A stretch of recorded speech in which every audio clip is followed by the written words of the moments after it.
ఆడ మేడిగడ్డను ఎండబెట్టిండు, నీళ్ళు ఇస్తలేరు రేవంత్ రెడ్డి. ఇయ్యడు. ఎందుకు ఇయ్యడు? ఎందుకంటే ఆయన బాస్ కిందున్నాడు చంద్రబాబు నాయుడు. నువ్వు కడితే బరాబర్ మర్యాద ఉండదు రాబాయ్ అంటే కిందికి నీళ్ళు పోవన్నాయి. మరి ఇయ్యడు. ఆయన ఆడిచ్చినట్టు ఈయన పాపం ఈయనదేమని ఈయన కోవట్టు చిన్న మనిషిన, వాళ్ళిద్దరు ఎట్లా ఆడిస్తే అట్లా ఆడేటోడు ఈయన చేతులు ఏముంటుంది. అట్లాగే ఇప్పుడు నిన్న మీరు చూసిండ్రు పక్కకు కర్ణాటకలో ఆల్మట్టి డ్యామ్ హైట్ పెంచుతుండ్రు 5 ఫీట్లు. ఒక్క డ్యాము ఆల్రెడీ కట్టి ఉన్న డ్యాము 5 ఫీట్లు పెంచుతందుకు వాళ్ళు ఎంత ఖర్చు పెడుతున్నారు ఎరికేనా? 70,000 కోట్లు ఒక భూసేకరణకే. 70,000 కోట్లు.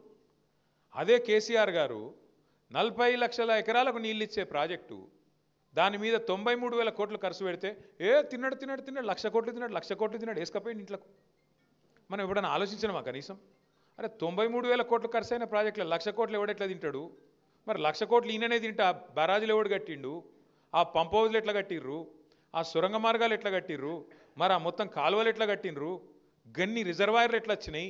గిన్ని నీళ్ళు ఎట్లా వస్తున్నాయి? ఇలా భూమికి బరువు అయ్యేంత పంట ఎడికెళ్ళి వండుతున్నది అని ఎప్పుడైనా కూర్చొని ఆలోచించినవా? ఇగో తిన్నాడట అంటే తిన్నాడు తినే ఉంటాడు. ఇదిగో పులి అంటే అది గొత్త ఒక అడిగినోడు లేడు, చూసినోడు లేదు. ఎవరు పడతా వాళ్ళు ఏది పడతారు చెప్పుడు, మనం నమ్ముడు. ఆయనతో పోయి బాయిలో దుంకుతున్నామా బుందలో దుంకుతున్నామా చూసేది లేదు, పోయి దుంకుడేనే.